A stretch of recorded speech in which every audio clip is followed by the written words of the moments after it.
When one of us here in this room passes into the spirit world, should the first thing that we do when we arrive be to continue with our focus on our relationship with God and to ask for help?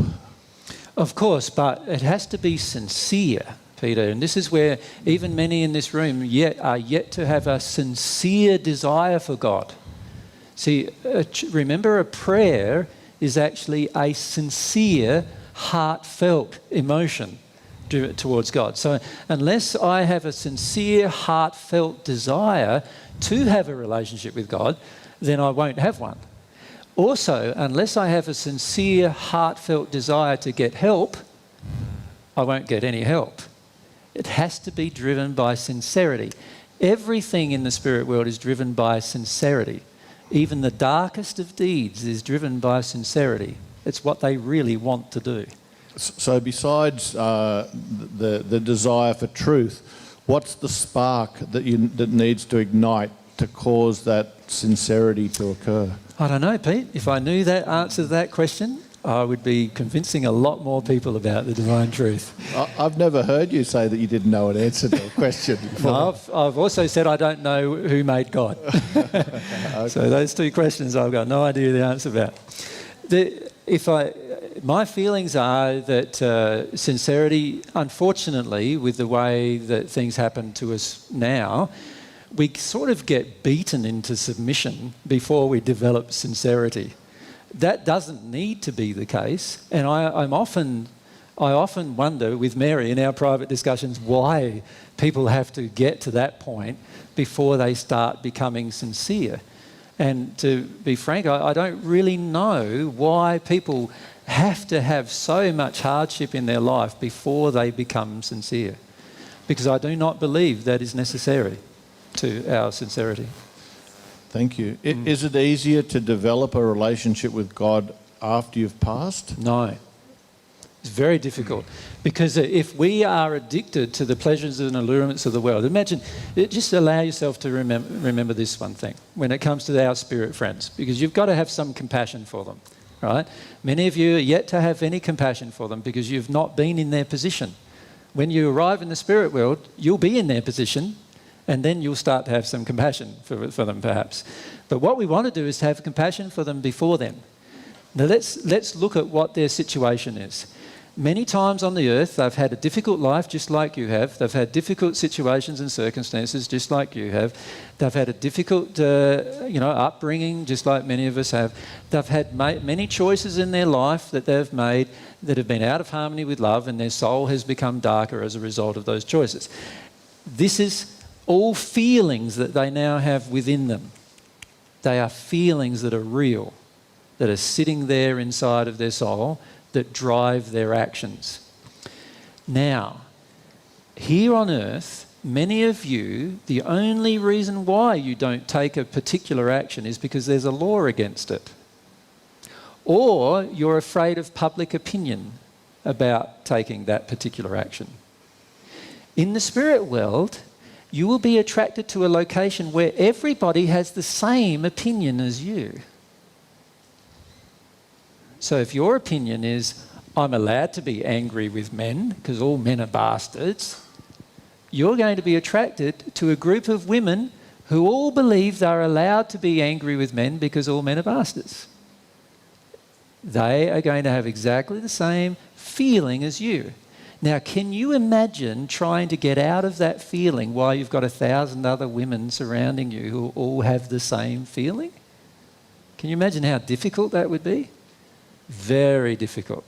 So there they are. I've now attracted a group of people that have exactly the same opinions, belief systems, and often the same history and life that I have had. How difficult is it going to be for me to get out of that position in comparison to getting out of position on earth? In addition, I now have unfettered restrictions. In other words, I can come and go on the earth as I please. See, on earth, when we're here, we have limitations, do we not? We have limitations of cost. We have limitations of time. We have limitations in terms that we have to earn a living, as we say. You know, we have to eat and we have to sleep, but there's certain things we have to do. Imagine you have none of those limitations for a moment. None. You didn't have to work. So all of that 40 hours a week that you spent working while you're on earth, you no longer have to spend working. Imagine that. How much free time does that give you to do exactly what you want? Right? Now, if exactly what you want is to get some addictions met, it gives you 40 hours more free time to get those addictions met. Not only on top of that, you now don't have to pay money, fuel or a car or anything like that to get from A to B. You can just think your way from A to B. So I'm over here and I'm spending my time with Peter, and all of a sudden I think, oh, that's right, Peter's got a cousin down in Melbourne. He's probably got the same addiction as Peter. Oh, bang, I'm there. And sure enough, he's got the same. Oh, there's two people now that I can get my stuff met through. Now, can you see, with all of those allurements and no restrictions, the majority of people would just go and do exactly what they want. And the majority of people who pass do exactly that. There is no law in the spirit world preventing you from doing exactly what you want, even if what you want is very harsh and harmful. So let's just say that we all passed right now. What would be your best advice for us? You've asked these kind of questions before, Peter. But my best advice would be to understand that you have your best opportunity of developing sincerity while you're here. You have your best opportunity of understanding truth while you're here. You have your best opportunity of understanding and developing a relationship with God while you're here. It is far more difficult than you can imagine currently to develop these things when you arrive in the spirit world if you have no foundation in them at all.